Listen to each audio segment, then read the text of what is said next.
La pluie s'abattait sur Paris comme une malédiction divine, transformant les boulevards en rivières de regrets. Basile. Le cœur serré par le poids de 20 ans de solitude, s'arrêta net sous l'auvent d'un café désert. Son parapluie inutile contre le déluge. Et là, dans l'ombre d'un réverbère vacillant, il le vit, un garçon transi. Les épaules voûtées, les lèvres bleues, qui fixait le vide avec des yeux d'un vert si profond qu'il transperçait l'âme, les yeux de pierre. Son amour perdu. Prends ça. Fiston. Tu vas attraper la mort? Murmura Basile en ôtant son manteau de laine grise, encore imprégné de l'odeur de son appartement solitaire rue des Abbesses. Le garçon leva la tête, ses cheveux noirs collés au front. Et pour la première fois depuis des lustres, Basile sentit son monde basculer. Ce visage n'était pas un fantôme, mais une chair vivante. Un écho cruel du passé qui le hantait chaque nuit. Basile s'approcha, ses pas claquant sur les pavés luisants, ignorant la morsure du froid qui s'infiltrait déjà sous sa chemise. Le garçon recula d'un pas instinctif, comme un animal sauvage surpris par une lumière trop crue. Mais Basile, avec cette douceur innée qu'il avait autrefois fait aimer des artistes bohèmes de Montmartre, déplia le manteau et le posa sur les épaules frêles du jeune homme. « Je m'appelle Basile, » dit-il simplement, sa voix rauque et raflée par les années de silence. « Et toi ?» Le garçon hésita, ses dents claquant contre le col relevé du manteau trop grand pour lui. Il avait l'air d'un adolescent au bord de l'âge adulte. Peut-être 18 ans. Avec une minceur qui trahissait des jours sans repas consistant. « Louis » répondit-il enfin, d'une voix si basse qu'elle se fondit presque dans le tambourinement de la pluie. « Louis » Ce nom résonna en Basile comme un coup de tonnerre lointain. Un nom qu'il avait murmuré des milliers de fois dans les bras de Pierre, lors de ces nuits volées où il rêvait d'un avenir impossible. Pierre, qui avait disparu un matin d'automne 2005, emportant avec lui non seulement leur amour, mais aussi le secret d'une vie qu'ils avaient osé concevoir ensemble. « Viens. On ne peut pas rester là, » insista Basile, tendant une main gantée. Louis la fixa un instant, comme s'il évaluait un piège invisible, puis la saisit. Sa paume était glacée, presque translucide. Et Basile sentit un frisson le traverser au pas seulement du froid, mais d'une reconnaissance viscérale. Ils marchèrent côte à côte le long de la Seine, les lumières des ponts dansant sur l'eau noire comme des promesses brisées. Basile habitait à 2 pas, dans un immeuble haussmannien aux murs couverts de livres jaunis et de toiles inachevées. Il était peintre. Ou du moins l'avait-il été, désormais. Il survivait en restaurant des tableaux pour des galeries snobs du Marais. Son talent étouffé par le deuil. À peine la porte franchie, Basile alluma la lumière tamisée de son salon, révélant un chaos organisé, des chevalets poussiéreux, des bouteilles de vin à moitié vides. Et au centre, un portrait à demi effacé de Pierre, les yeux verts rieurs sous une couronne de cheveux châtains. Louis s'arrêta net, dégoulinant sur le parquet usé. « C'est qui ?» demanda-t-il, la voix tremblante, pointant le tableau du doigt. Basile suivit son regard et sentit son estomac se nouer. Il n'avait pas touché à ce portrait depuis des années, le laissant jaunir comme une cicatrice ouverte. « Un fantôme, » répondit-il évasivement, se dirigeant vers la cuisine pour faire bouillir de l'eau. « Du thé? Ou quelque chose de plus fort ?» Louis secoua la tête, mais s'assit quand même sur le canapé défoncé, enroulé dans le manteau comme dans un cocon. Basile revint avec 2 tasses fumantes et un plat de fromage et de pain rassis ou tout ce qu'il avait sous la main. Mange. Tu as l'air d'avoir vu des jours meilleurs. Louis mordit dans le pain avec une faim vorace. Mais ses yeux ne quittaient pas le portrait. Il s'appelle Pierre. N'est-ce pas? Lâcha-t-il soudain. Et Basile faillit lâcher sa tasse. Comment pouvait-il savoir? Était-ce une coïncidence cruelle? Un tour du destin parisien si friand de drame? Oui. Admit Basile. La gorge serrée. Comment tu? Louis baissa les yeux. Ses joues rougissant sous la chaleur naissante de la pièce. C'est mon père. Les mots tombèrent comme une sentence. Lourd et irrévocable. Basile se figea. Le monde se rétrécissant à ce salon exigu. À cette révélation qui faisait voler en éclats les murs qu'il avait érigés autour de son cœur. Pierre avait disparu enceinte, non. Pas enceinte. Mais ils avaient eu recours à une gestation pour autrui. Un rêve fou pour 2 hommes qui s'aimaient contre vent et marée dans une France encore réticente à leurs unions. Louis. Leur fils. Le fruit d'un amour que Basile avait cru stérile. Abandonné. Impossible. Murmura Basile. Mais sa voix manquait de conviction. Les yeux. Les cheveux sombres hérités de Pierre. Et maintenant ce nom. Tout concordait. Louis raconta alors. D'une voix hachée par l'émotion. Comment Pierre l'avait élevé seul dans un petit village normand. Loin des regards parisiens. Après avoir fui la capitale. Il disait toujours que Paris l'avait brisé. Qu'il y avait laissé un morceau de son âme. Basile écouta. Le cœur en lambeaux. Se rappelant les disputes furieuses avec la famille de Pierre.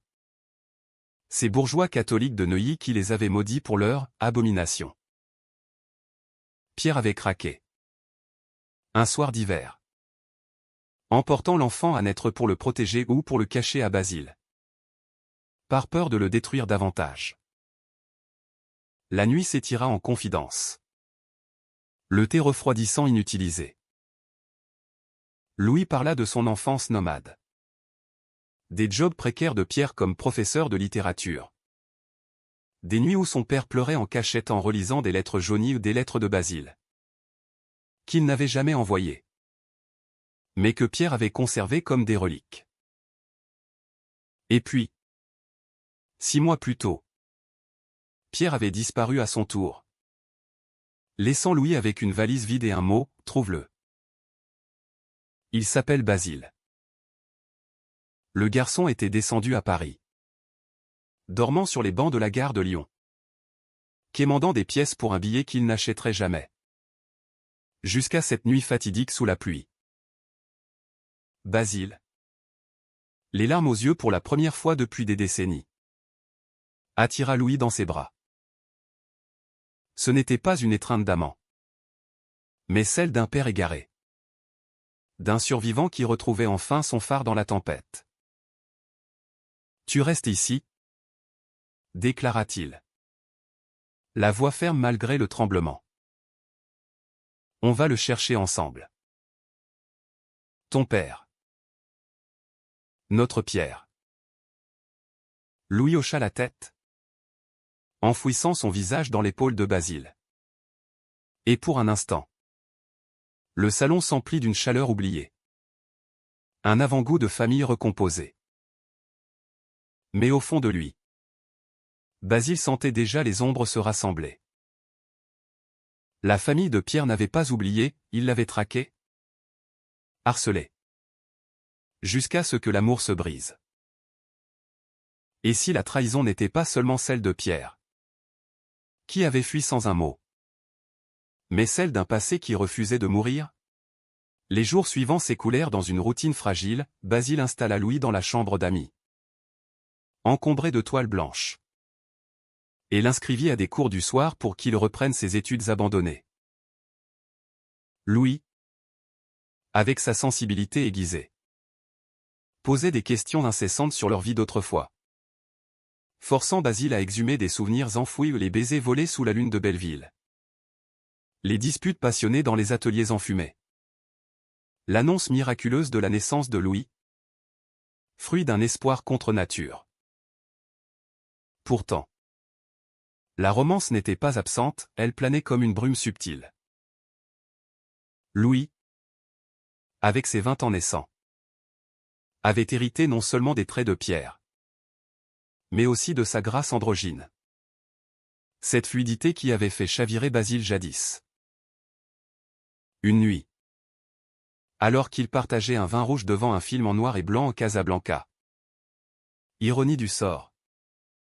Louis posa sa tête sur l'épaule de Basile. « Tu l'aimes encore » demanda-t-il doucement. Basile hésita, sentant le corps chaud du jeune homme contre le sien. Un trouble qu'il n'osait nommer. « Toujours. » avoua-t-il. « Mais toi. Tu es lui. Et plus encore. » Leur lien se tissait de fils ténus, des promenades le long de la Seine au crépuscule, où Louis apprenait à Basile les joies simples qu'il avait manquées, un café crème parfait. Le rire face aux touristes égarés. Basile, à son tour, lui montrait les secrets de Paris souterrain. Les passages couverts où Pierre et lui s'étaient juré l'éternité.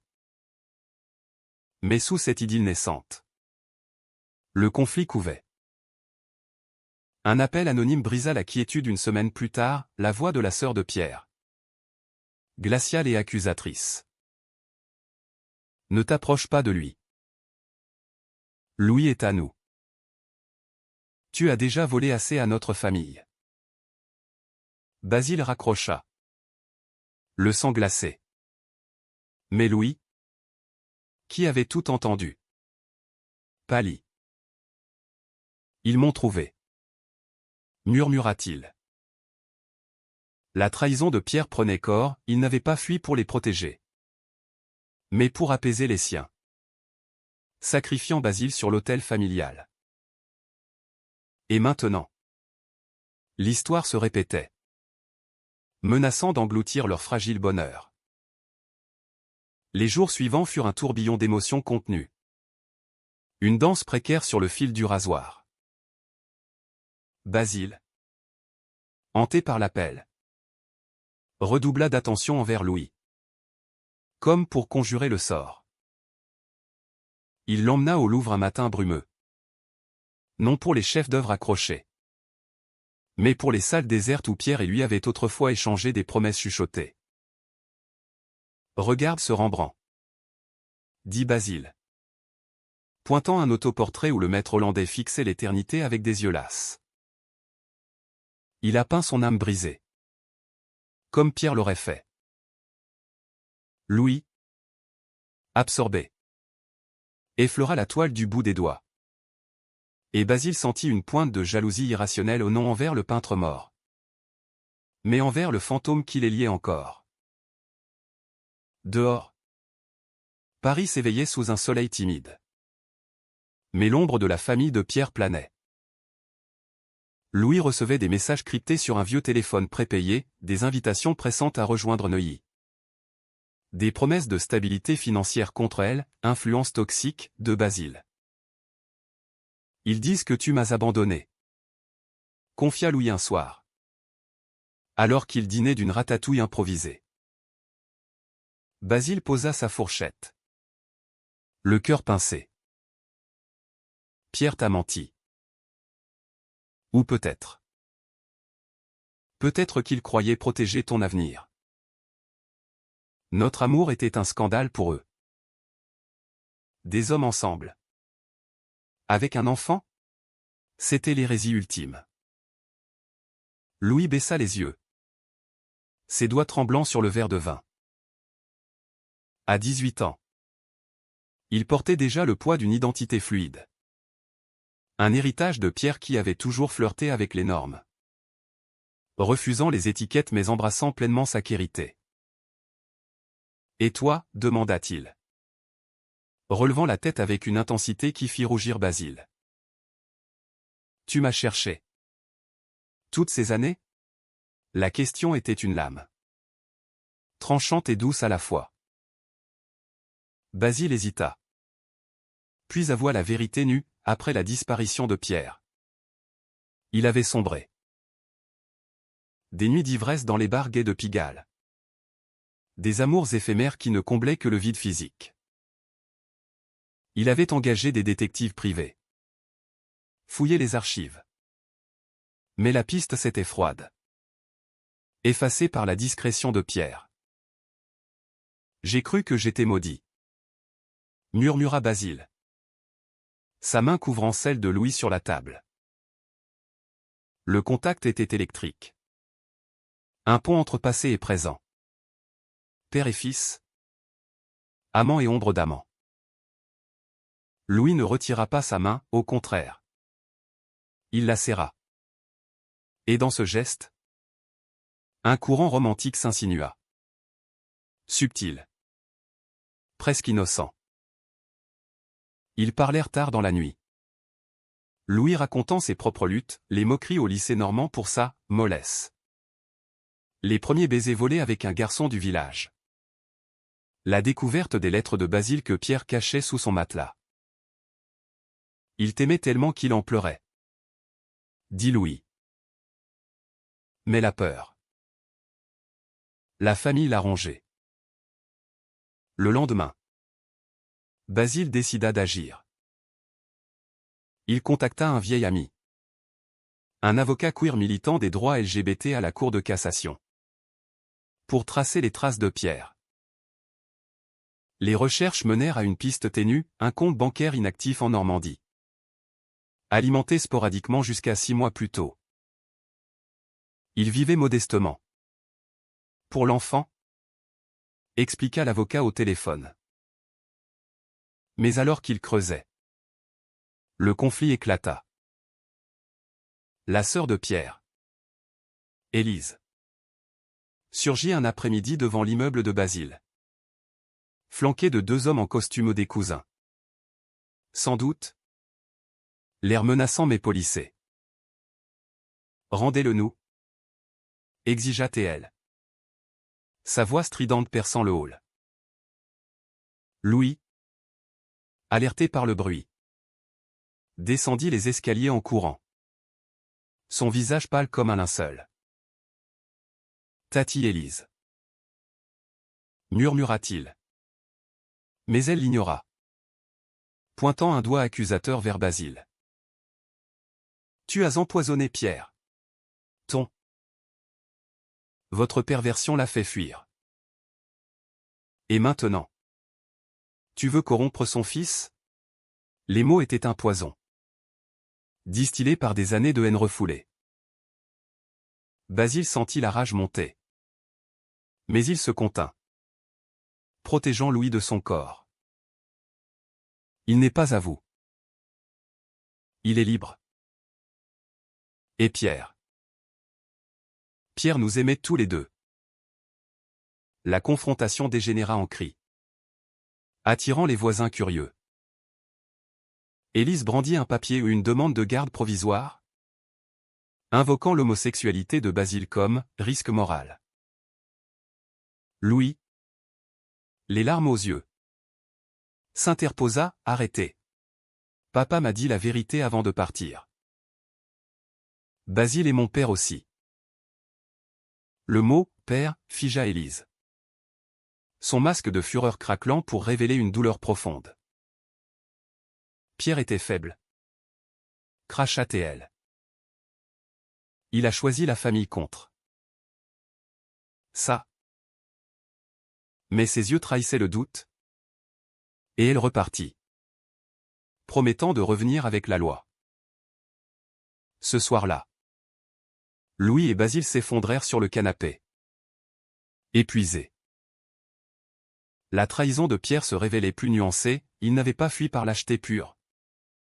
Mais pour épargner à Louis la haine familiale. Croyant que Basile artiste instable, ne survivrait pas seul. Il m'a trahi pour me sauver, murmura Basile. Amer. Louis, blotti contre lui, leva les yeux. Et nous? On se sauve mutuellement. Maintenant. Leurs lèvres se frôlèrent presque. Un baiser suspendu dans l'air chargé de désirs naissants. Mais ils s'écartèrent, respectant les frontières floues de leur lien. C'était de l'amour.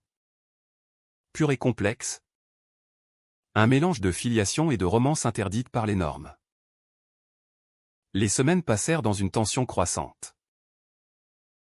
Basile reprit le pinceau, peignant frénétiquement un portrait de Louis sous la pluie, capturant cette nuit fatidique où le destin les avait réunis.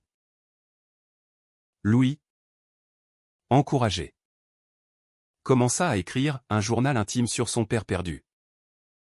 Des poèmes en français ancien qui émouvaient Basile jusqu'aux larmes. Leur routine devint une bulle, des dîners aux chandelles improvisées. Des danses lentes sur du jazz de Miles Davis. Des confessions au clair de lune depuis le balcon donnant sur les toits de Paris. Mais le chaos trao se profilait. L'avocat découvrit une lettre manuscrite de Pierre, datée du jour de sa disparition, adressée à Basile mais jamais envoyée. Elle était cachée dans un coffre notarial, révélée par un notaire compatissant. Basile l'ouvrit d'une main tremblante. Louis à ses côtés. Mon amour, commençait-elle. Je pars avec notre fils pour le protéger de ma famille, de leur poison. Pardonne-moi cette trahison, c'est pour que tu vives libre. Si un jour il te trouve, dis-lui que je l'aime. Et toi aussi. Les mots étaient un baume et une lame, Pierre avait sacrifié leur union pour un amour plus grand. Mais en trahissant la confiance de Basile. Louis pleura. Et Basile avec lui. Leurs corps enlacés dans une étreinte cathartique. Il est vivant, demanda Louis. L'espoir fragile. La lettre se terminait par une adresse codée, un monastère isolé en Bretagne, où Pierre s'était retiré pour guérir. Était-ce une retraite spirituelle? Ou une prison auto-imposée? Ils décidèrent de partir, défiant les menaces d'Élise. Mais en chemin, une tempête littérale et figurative les attendrait.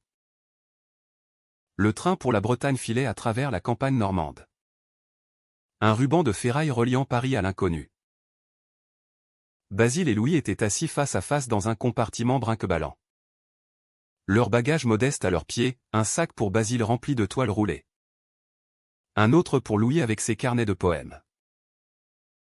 La pluie martelait les vitres. Miroir de cette nuit où tout avait commencé. Et Basile ne pouvait s'empêcher de revivre la lettre de Pierre, pliée dans sa poche comme un talisman brûlant. Il nous attend peut-être, dit Louis. Sa voix un mélange d'espoir et de terreur. Basile hocha la tête. Mais au fond de lui, le doute rongeait, 20 ans de silence.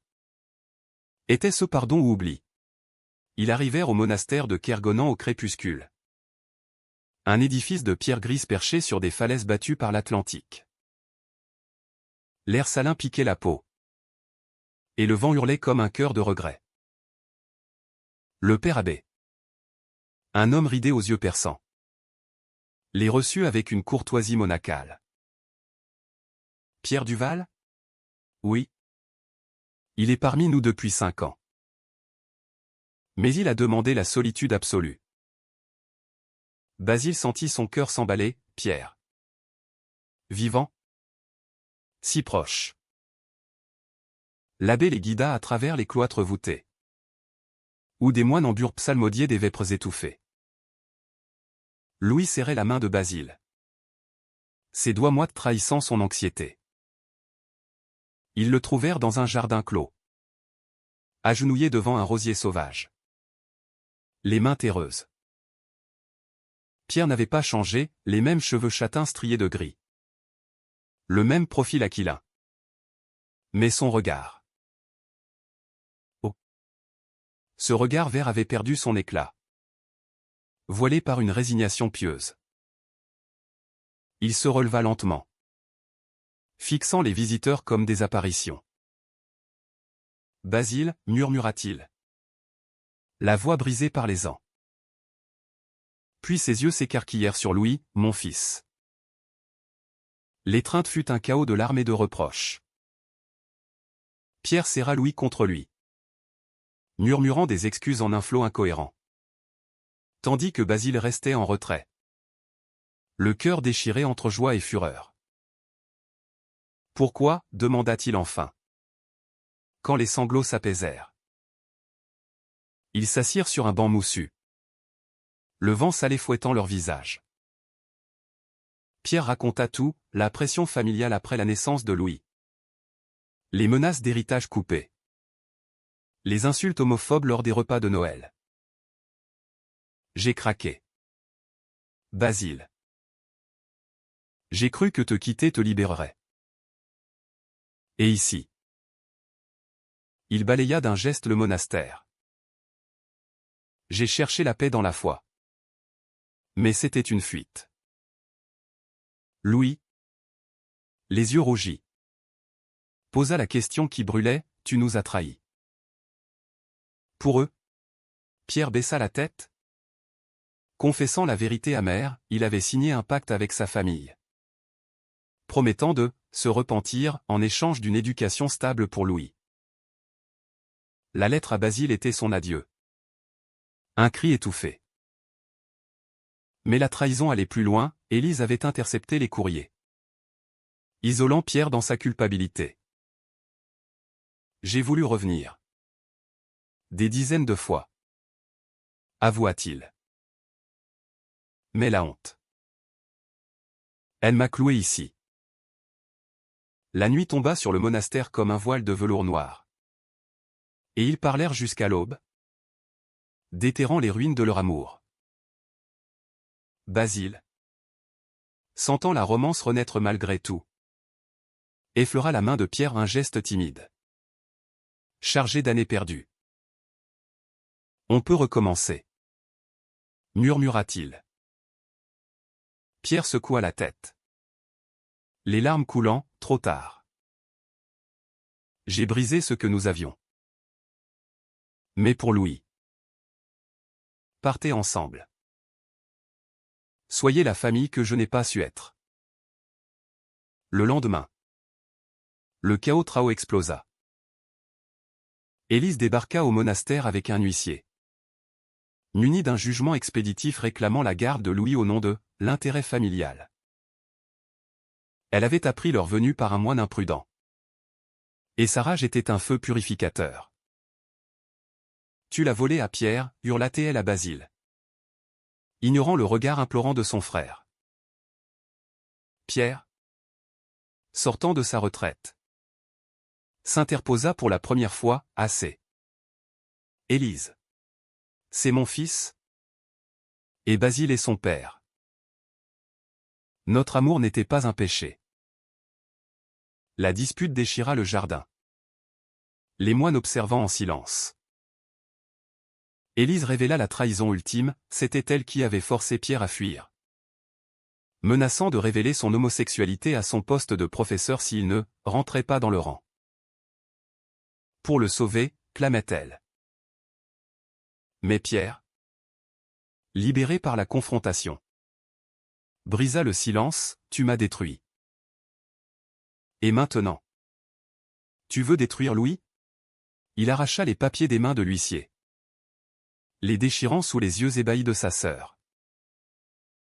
Louis, au milieu du tumulte, se tourna vers Basile et Pierre. C'est fini? Dit-il d'une voix ferme. Sa jeunesse forgée dans le feu. On repart à Paris. Tous les trois.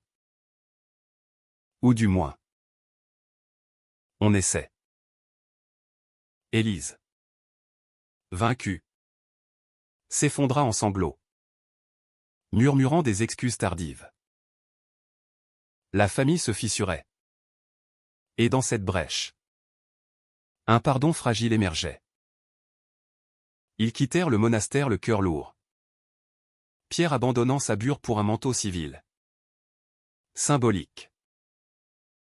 Le train de retour fut un sanctuaire, Pierre et Basile se tenant la main par-dessus l'épaule de Louis, qui dormait. Épuisé. La romance refleurissait. Douce amère. Entre Basile et Pierre des baisers volés quand Louis somnolait. Des promesses chuchotées de reconstruction.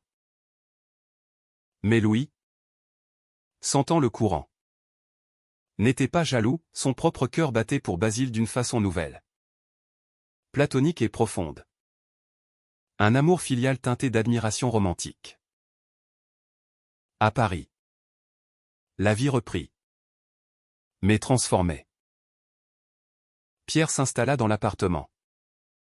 Reprenant son amour pour la littérature en enseignant à des élèves queer d'un centre communautaire. Basile peignit à nouveau. Ses toiles vibrant d'une lumière retrouvée, un triptyque sur la famille brisée et recousue. Louis, inscrit à l'université en arts plastiques, écrivait des nouvelles inspirées de leur saga, publiées dans des revues underground. Pourtant, le conflit n'était pas éteint. Élise revint. Non pour attaquer, mais pour implorer, un dîner tendu où elle avoua sa propre douleur. Veuve et seule. Rongée par la culpabilité. J'ai cru protéger la famille, dit-elle. Pierre la pardonna. À contre-cœur. Et Basile, magnanime, offrit une toile à un portrait d'Élise jeune, radieuse, pour lui rappeler l'innocence perdue. Dans cette humanité retrouvée, l'amour de Basile et Pierre s'approfondit. Un feu l'en nourrit par les épreuves. Louis, observant leur tendresse, trouva sa voie, un premier amour avec un camarade d'université. Un garçon aux yeux bleus qui lui rappelait la liberté conquise. La nuit où Pierre et Basile scellèrent leur réconciliation dans la chambre. Louis sourit dans l'ombre, sachant que son rôle office pont guérisseur était accompli. Les mois s'écoulèrent comme les eaux paresseuses de la Seine, emportant les scories du passé pour révéler un lit plus clair, plus fertile. L'appartement de Basile, jadis mausolée de solitude, devint un havre bruissant de vie, les rires de Pierre lisant du Proust à voix haute. Les éclats de voix de Louis débattant philosophie avec ses amis étudiants. Les silences complices où Basile trempait son pinceau dans des couleurs vives. Paris. Cette grande séductrice semblait conspirer pour leur bonheur au des arcs-en-ciel après la pluie. Des marchés aux fleurs où Pierre cueillait des roses pour Basile. Des nuits d'été où il dansait nu sur le balcon, indifférent aux regards indiscrets. Mais le drame, fidèle à son essence, ne se laissait pas oublier si facilement. Pierre, hanté par ses années monastiques, sombrait parfois dans des crises de doute spirituel, questionnant leur union comme un péché originel. Et si Dieu nous punit, murmurait-il un soir, après un appel d'Élise qui, repentante, tentait de se rapprocher. Basile, pragmatique et passionné, le prenait dans ses bras, Dieu, s'il existe, a créé l'amour sous toutes ses formes. Le nôtre est un miracle, pas une malédiction. Leurs étreintes redevenaient alors des batailles tendres. Des réaffirmations physiques d'un lien que 20 ans n'avaient pas pu éroder. Louis, de son côté, naviguait les eaux tumultueuses de la jeunesse queer. Son premier amour, avec ce garçon nommé Théo, un violoniste aux boucles blondes et au sourire espiègle, était une explosion de joie et de confusion. Ils se rencontraient dans les cafés du quartier latin, partageant des joints et des rêves d'émancipation. Mais Théo, fils d'immigrés maghrébins, portait ses propres cicatrices, une famille conservatrice qui le reniait pour ses déviances. C'est comme Pierre et toi, confia Louis à Basile un après-midi, alors qu'il peignait côte à côte dans l'atelier. L'amour contre le monde. Basile posa son pinceau, observant le profil de Louis, ce mélange parfait de pierre et d'une douceur unique, presque féminine dans sa grâce. Un trouble l'envahit. Non incestueux mais profond. Un désir de protéger ce jeune homme qui avait ravivé son âme. « Tu es plus fort que nous l'étions, » répondit-il. Et souviens-toi, l'amour vrai ne trahit pas. Il guérit. Plus tard, quand Théo rompit terrassé par la pression familiale, Louis pleura dans les bras de Basile. Et ce fut Pierre qui le consola, racontant ses propres ruptures pour montrer que la résilience était leur héritage. Le vrai chaos Trao surgit lors d'une exposition au Centre Pompidou, où Basile présentait son triptyque « Écho de pluie ». La première toile montrait la nuit fatidique. Le manteau tendu sous le réverbère, la seconde. La confrontation au monastère, la troisième. Une famille recomposée sous un soleil radieux. Figures entrelacées dans une danse éternelle. La presse s'empara de l'histoire, un roman vrai d'amour gai, de perte et de retrouvailles. Et les critiques acclamèrent, Basile capture l'âme queer de Paris. Brute et lumineuse. Mais la gloire attira les ombres. Élise, invitée par Pierre pour un geste d'apaisement, assista au vernissage. Son visage figé en un masque de dignité blessée.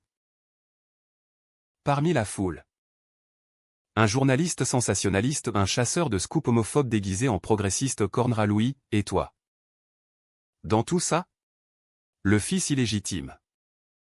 Piégé entre deux pères? N'est-ce pas une trahison familiale? Les mots, diffusés en ligne le lendemain, ravivèrent la plaie. Élise, piquée au vif, accusa Pierre de l'avoir manipulée, brisant leur fragile trêve. La nuit suivante, l'appartement devint un champ de bataille émotionnelle. Pierre, ivre de vin et de rage, hurla sur Basile, « Tu exposes nos vies comme un spectacle. Louis en souffre. Et moi, je suis le traître éternel. » Basile, blessé, riposta, « C'est notre histoire. » Pierre, la partager, c'est la guérir. Ou préfères-tu retourner te cacher sous ta bure? Louis, rentrant d'une répétition avec Théo réconcilié, trouva la porte entr'ouverte sur le chaos. Il s'interposa. Les larmes aux yeux, « Arrêtez. Vous vous battez comme si j'étais un trophée.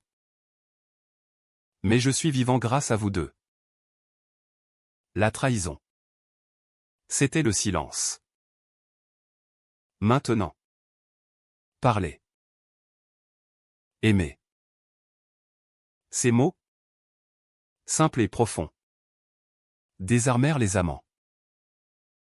Ils s'assirent à la table de la cuisine, sous la lumière crue d'une ampoule nue, et déversèrent tout, les peurs de Pierre de revivre l'exil, la jalousie et l'attente de Basile face à la jeunesse de Louis, les doutes de ce dernier sur sa place dans ce triangle d'amour. « Je vous aime tous les deux, » avoua Louis, rougissant. Pas comme un amant, mais comme un fils qui a trouvé son port. Et Théo. Il m'apprend que l'amour peut être léger, sans drame.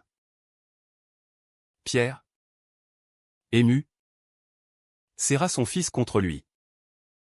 Et Basile joignit ses bras, formant un cercle sacré.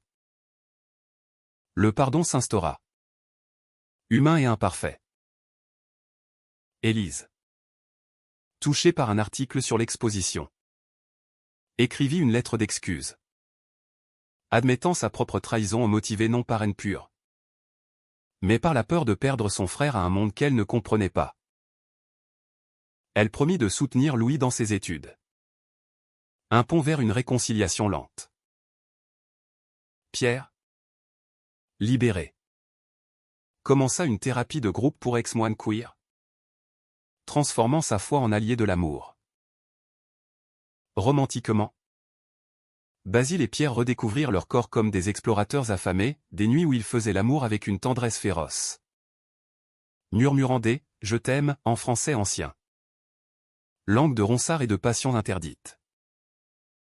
Louis, respectueux, s'éloignait alors, trouvant refuge chez Théo, où leur propre romance fleurissait des promenades main dans la main au jardin des Tuileries. Des coming-out partagés qui scellaient leur union. Pourtant, l'humanisme de leur saga résidait dans les petites victoires, Basile vendant une toile pour payer les frais d'université de Louis. Pierre publiant un essai sur l'amour queer dans une revue catholique progressiste. Élise assistant à un pride discret. Les yeux humides. La trahison. Jadis un abîme. Devenait une leçon, l'amour véritable pardonne. Non par faiblesse, mais par force. Un soir d'automne. Alors que les feuilles rougissaient les allées du Luxembourg. Ils marchèrent tous les trois au Basile et Pierre enlacés. Louis un pas devant. Riant d'une anecdote de Théo. Regardez, dit Louis, pointant un réverbère allumé précocement. Comme cette nuit-là. Basile sourit, serrant la main de Pierre. Le manteau offert avait été le premier fil, maintenant. Il tissait une tapisserie entière. L'hiver enveloppa Paris d'un manteau blanc et froid. Mais dans le cœur de Basile, la chaleur persistait. Tenace comme une flamme de bougie dans la tempête. L'exposition avait propulsé sa carrière, des commandes affluaient des galeries de New York ou ironie du sort. Ce rêve américain qu'il avait toujours chéri en secret. Avec ses drames hollywoodiens et ses rédemptions cathartiques. Pourtant, il refusa les offres outre-Atlantique, Paris était leur ancre. Imprégné de l'odeur de Pierre et du rire de Louis. On reste ici, dit-il un matin, en embrassant Pierre sur la nuque. Tandis que Louis, encore ensommeillé, descendait pour le petit déjeuner. Louis avait changé, ses épaules s'étaient élargies sous les entraînements de boxe queer au centre communautaire. Ses poèmes publiés dans une anthologie lui valaient des invitations à des lectures slam. Théo était devenu une constante. Un pilier doux qui adoucissait les arêtes de son passé. Ensemble, ils organisaient des ateliers pour jeunes LGBT en banlieue, enseignant que l'amour n'était pas une guerre, mais une révolution tranquille. Vous m'avez montré ça, confia Louis à Basile lors d'une de leurs promenades solitaires le long du canal Saint-Martin. Pierre a fui la bataille. Mais toi, tu as tenu bon. Basile, ému, posa une main sur l'épaule de son fils adoptif. Le mot « fil » coulait désormais naturellement. Un baume sur les plaies du temps. Et toi, tu nous as sauvés, répondit-il. Leur lien, tissé de sang imaginaire et d'amour réel, portait une nuance romantique subtile au nom charnel. Mais une admiration mutuelle. Une tendresse qui effleurait les frontières sans les franchir. Basile se surprenait parfois à peindre Louis en secret, capturant sa vulnérabilité transie devenue force rayonnante. Et Louis relisait les lettres anciennes de Basile à Pierre comme des poèmes d'initiation. Pierre, quant à lui, fleurissait dans cette renaissance. Son essai sur « La foi queer, au-delà des tabous » fit scandale dans les cercles catholiques, provoquant des débats enflammés à la radio France Culture. Élise, touché par l'authenticité de son frère, assista à une de ses émissions. Et leur réconciliation s'approfondit, des déjeuners dominicaux où elle racontait ses propres regrets. Un neveu caché qui, comme Louis, luttait avec son identité. J'ai été aveugle, avoua-t-elle un jour, les yeux humides. Mais vous êtes la famille que j'aurais dû chérir. Le conflit final, inévitable, surgit non de l'extérieur, mais de l'intérieur, une rechute de Pierre, déclenchée par un anniversaire sinistre, 20 ans jour pour jour depuis sa fuite. Il s'enferma dans la chambre, refusant nourriture et caresses, marmonnant des prières qui sonnaient comme des adieux. Basile et Louis, unis dans l'angoisse, veillèrent tour à tour, murmurant des souvenirs pour le ramener. Rappelle-toi la naissance de Louis, implora Basile, tenant sa main. Ce cri dans la clinique. Ce miracle que nous avions créé. Pierre, les yeux clos, pleura, j'ai trahi ce miracle. Comment me pardonner? Ce fut Louis qui brisa la glace, s'allongeant à ses côtés comme un enfant, papa. La trahison n'est pas la fin. C'est le début du pardon. Et Basile, il t'aime encore plus pour ça. Pierre ouvrit les yeux, fixant son fils avec une tendresse infinie. Puis attira Basile dans le lit. Leur étreinte fut un rituel de guérison, des corps entrelacés. Des murmures en français poétique, mon cœur, mon ombre, mon tout. Une réaffirmation que l'amour gai, dans sa fragilité, était le plus résistant. Le printemps revint, fleuri de promesses. Basile organisa une seconde exposition. Cette fois collective, des œuvres de Louis, des textes de Pierre. Même une contribution d'Élise, une photo de famille restaurée numériquement. Le vernissage fut une célébration, Théo jouant du violon. Des amis queer levant leur verre à l'amour durable. Dans la foule, Basile surprit le regard de Pierre sur Louis, fier et mélancolique, et comprit que leur saga était un cycle trahison. Pardon. Renaissance. La fin, humaniste et ouverte, se déroula un soir d'été sur les quais de Seine. Ils pique-niquaient, fromage, baguette, vin rosé, sous un ciel étoilé. Louis, enlacé à Théo, raconta une blague, Pierre rit. Sa tête sur l'épaule de Basile. À nous? Porta Basile, levant son verre. À l'amour qui survit aux tempêtes. Louis, les yeux brillants, ajouta, et au manteau qui nous a réunis. Aucun happy end hollywoodien n'était nécessaire, leur vie était un roman français, nuancé de joie et de ombre, où le drame cédait à la tendresse quotidienne. Basile, peignant l'aube, savait que Pierre était revenu non pour effacer le passé, mais pour l'honorer. Louis, écrivant son premier roman, y infusait leur histoire, un hymne à la quérité familiale. Et Pierre, enseignant à nouveau, murmurait à ses élèves, l'amour est une trahison nécessaire, si elle mène au pardon. Ainsi, sous les lumières de Paris, ils marchèrent vers l'avenir, main dans la main, fils et père, amant et survivant. Le garçon transi avait trouvé non seulement un manteau, mais un foyer éternel.